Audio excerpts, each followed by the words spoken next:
Hello mga kamamay. Si Madam, mamay nyo na naman po. Nagpaparamdam pa ba ang taong nang-go sa'yo? Timeless reading lang po ito. Doon sa mga ah, sa mga makakapanood na to, kung kailan nyo lang to mapapanood. Nagpaparamdam pa ba ang taong nang-go sa'yo?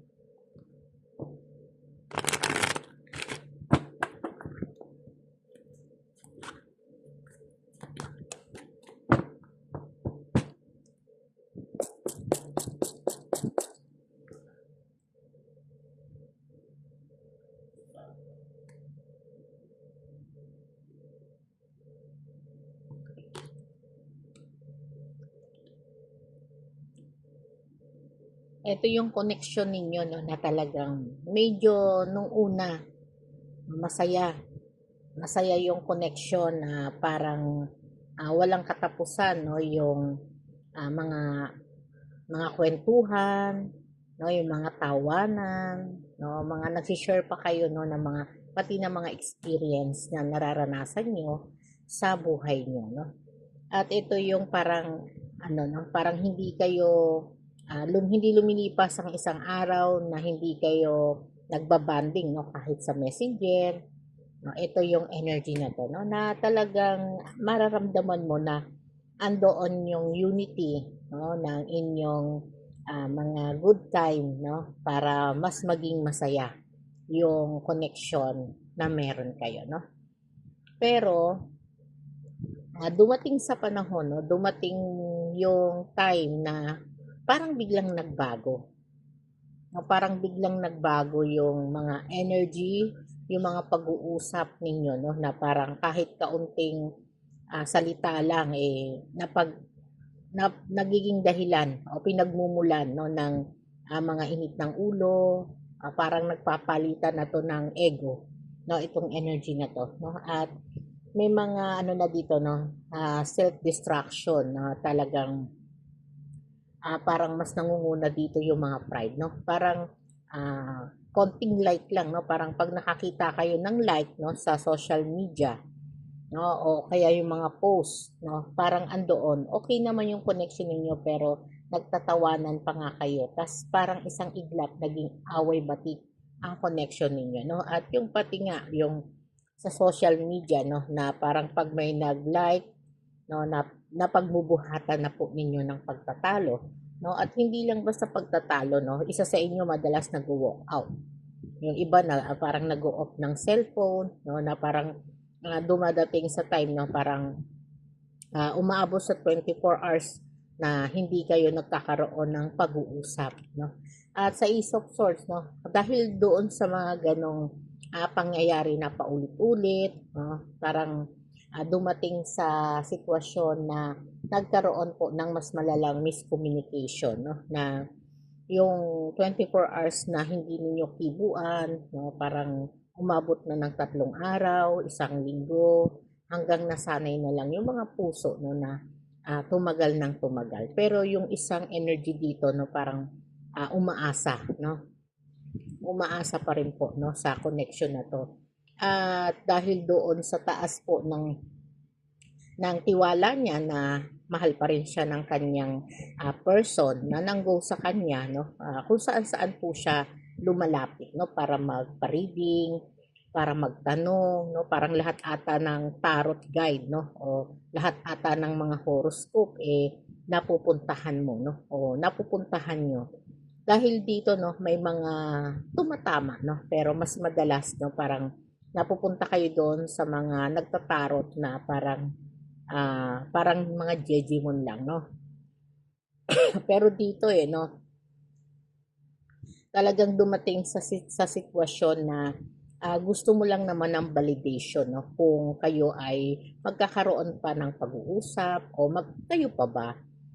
Kasi parang ang energy na to parang lahat ata ng tarot reader, no, nalapitan mo na rito. Na parang gusto mo lang kada oras magtatanong ka, kada oras lilipat ka ng mag-guide sa'yo o para mas maging pabor sa iyo, no, yung reading na mga sagot, no, para lang maka-update ka, no, sa kanya, no, kasi ito yung energy na talagang minsan may tama, minsan mas madalas, no, parang mas naguluhan ka pa doon sa nagiging sagot, no.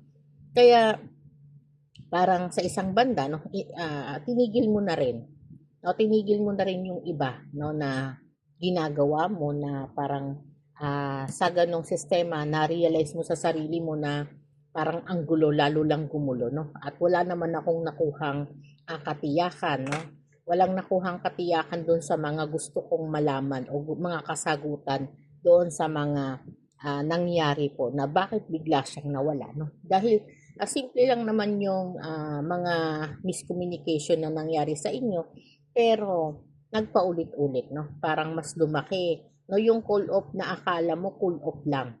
Ang cool off lang na akala mo okay lang, no? Pero nasisinyahan yun mga message mo, no? Sa Viber, yung iba sa WhatsApp, yung iba naman mas madalas sa TikTok, no? At yung iba is sa Messenger, no? Dito ko po nakikita to, no? Na talagang nasasaktan ka rito, no, nasasaktan dahil kung pwede lang ibalik, no, yung araw at oras na hindi kayo magkakaroon ng mga pagtatalo. O kasi dito ang naging sistema mo kasi dito ng lalo na sa person mo, parang pinabayaan mo lang siya. Parang hinayaan mo lang siya na sumpungin, tuyuin, no? At yung mga pagkukulang niya pinagtakpan mo pa rin kahit nasasaktan ka na, no? Sobra ka nang nasasaktan. At dahil doon nagiging masungit ka. No, nagiging masungit ka dahil doon sa mga nangyari po, no? At madalas hindi ka nagiging kalmado, no? Hindi nagiging kalmado, no? At ang the star, no? Parang dito nagsayang ka lang ng oras, no? Kasi may marami kang mga pangarap, no, na halos pati sahod mo nga sinishare mo na rin dito. No, pati yung padala, no, padala ng pamilya, padala ng yung iba kasi, no, parang iba ka live-in, no, ka live-in partner o third party, yung iba naman talaga a person nila, ha. Yung iba dito parang ginagastusan din nila, no, yung person nila. Na parang yung ilan nga dito may mga malalaking utang pa, no, o may mga kulang, no, na talagang pinupunuan niya naman okay lang naman kahit gumastos siya o kahit mas malaki yung nakukuha sa kanya, na parang hindi rin issue dito yung financial, no.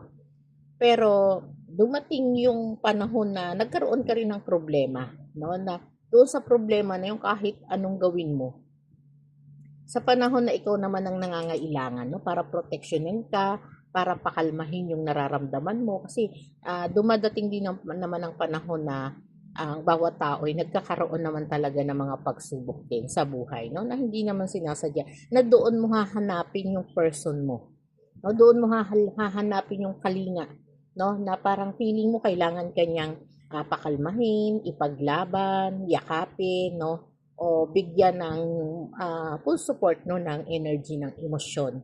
Pero sa ganong pamamaraan, no, ay talagang wala kang nakita, no, na presensya ng person mo, no? At doon nagtuloy-tuloy yung emosyon, no, na yung bigat ng emosyon na umiyak ka, tumulo yung mga luha mo na parang andoon, no, hinahanap mo yung taong nanggo sa'yo, yung person mo na nanggo sa'yo, no. Dito, no, sabi nga parang dito dumating din yung kung kailan lang dapat kailangan mo siya, doon pa siya nawawala, no? Kaya parang nire-recover mong mag-isa tong mga problema, no, na nasa harapan mo, no? Kung kailan nandiyan siya, nandiyan dapat yung taong pinaglaanan mo ng oras na alam mong susuportahan ka, mamahalin ka, tinulungan mo pero hindi naman naibalik sa iyo, no? Na alam mo sa sarili mong deserve mo, no? Deserve mo na palakasin ng loob mo o suportahan ka, no? Pero wala pong nangyari, no? At yun nga, no, parang may natutunan ka dito sa problema na to, na dito dahil nga humaba na rin yung panahon na hindi na siya nagparamdam, no, o hindi na nagbigay ng atensyon, no, sa iyo, ay parang sinabi mo nga, no, ito na yung siguro yung panahon para pag-aralan ko o mahalin ko ang sarili ko. Dahil dito sa paniniwala mo, akala mo nandyan siya, no? Ayun pala nandiyan lang pala siya pag siya yung may kailangan, no? Ito yung energy na 'to, 'no? Dito ka po natuto o dito ka nagsisi, 'no? Kaya dumating sa, mga panahon na nagdesisyon ka, 'no, na ibigay na lang 'to o isanggunin na lang 'to sa Diyos kumbaga, 'no? Pero ikaw yung tipo ng taong hindi naniniwala sa Diyos, 'no? Hindi ka madasalin kasi parang napaka-awkward, no, kapagka nagdadasal. No, at lalo na hindi ka rin naniniwala, lalo na pag ginagamit ang tarot card tapos may mga lengguwahe ng Diyos o mga lengguwahe ng pagpapalakas ng salita ng Diyos, no? Kasi ikaw yung tipo ng tao na hindi naniniwala sa mga ganito kasi parang kabalastugan, no? Pagka naniniwala ka na nagtatarot ka, no? Pero sabi nga depende po 'yan, ha? Depende yan sa ano, no, sa kasi yung iba naman talaga di talaga naniniwala kasi pinaniniwalaan nila yan ay devil, no? Pero depende po sa mga kaloob, no? Kasi tayo ay may kanya-kanya pong tadhana at kapalaran na nakalaan sa bawat isa. Kaya hindi natin pwedeng i-judge, no, ang bawat isa. Tito, no, bilang isang Queen of Swords, no, na talagang may sariling karunungan, matalino, matapang, no, na nilakasan mo ang loob mo para harapin, no, itong panggugo sa'yo ng person mo, no? At kahit sabi mo nga kahit hindi siya magparamdam, no, ay hinanda mo na rin naman ang sarili mo, no, na parang okay lang, no? Kasi naramdaman mo naman yung yabang niya na talagang alam mo sa sarili mo hindi siya yuyuko, no? At nasabi mo rin sa sarili mo na magpo-focus ka na lang, no, para mabuhay ka, no, nang wala siya. O kung may darating man na person sa buhay mo ngayon, no, ay willing ka naman tanggapin, ha, na ito nga sabi-sabi sa Page of Cups, yung pagiging sensitive mo kasi, no, yun yung nagpapakita sa iyo na talagang kaya mo o kaya mo yung sarili mo. Dahil nga, dito sa pagiging sensitive na to, dito mo nakikilala yung tao na kaya kang suportahan, kaya kang mahalin, no? Kaya pag ginost ka na, matik na alam mo na yun, no? Na talagang andoon yung parang ayaw niyang magpakontrol o ayaw niyang kinokontrol siya, no? Kaya dumating sa time na nawalan ka na talaga ng tiwala at pilit mo na lang din tinanggap, no, yung ganitong connection. Pero yun nga, bago siya umalis nagkaroon siya ng malaking utang sa iyo na hindi niya kayang bayaran, no, o hindi niya binayaran o balak bayaran. Kasi parang lumalabas dito, no, sa energy na 'to, no, parang ginatasan ka lang o sinandalan ka lang. No, pasensya sa word, ha, pero ito talaga yung nakukuha natin, no, na pagkatapos kang gawing ano, sugar daddy o sugar mommy, no, bigla siyang nawala at walang paramdam po, no. Yung iba umabot na ng buwan, yung iba naman talagang nag-abot na po yung taon, ha. Kaya pag-isipang mabuti yung mga pag-ibig na paparating o dumadating sa buhay niyo, no.